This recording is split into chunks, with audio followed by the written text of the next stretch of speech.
आइसकेपछि पनि नागरिकता हामीले बोकेरमा राखेका थियौँ, त्यो नागरिकता कतै पनि चल्दैन। देशले निकालेको नोट देशकै पसलमा नबिग्ने भने जस्तै भएको छ, अथवा चाहिँ राष्ट्र बैङ्कले निकालेको नोट यहाँको पसलहरूमा नबिग्ने भने जस्तै भएको छ। यो गृह मन्त्रालय अन्तर्गतको जिल्ला कार्यालयहरूले वितरण गरेको नागरिकता, त्यही सरकारले वितरण गरेको नागरिकता, त्यही सरकारको कुनै पनि अङ्गले चिन्दैन। यो आजको चाहिँ असाध्यै ठुलो समस्या हो।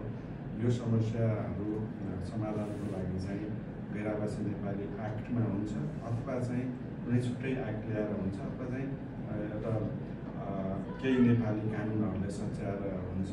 यसलाई चाहिँ ल्याउनु पऱ्यो भनेर हामीले विभिन्न राजनीतिक दलका पार्टीहरूसँग सरकारसँग चाहिँ कुराहरू राखिराखेका छौँ।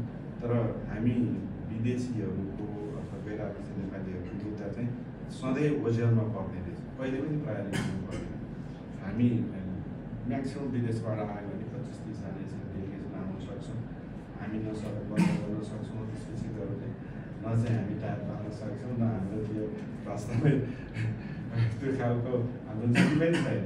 हामी चाहिँ नेपाल सरकारलाई चाहिँ सहयोग गर्ने, नेपालको राजनीतिक पार्टीहरूलाई चाहिँ सहयोग गर्ने हाम्रो नीति हो। तर आज वास्तविकता चाहिँ 18 महिना बितिसक्दा पनि त्यो नागरिकता कहीँ पनि चलेको छैन।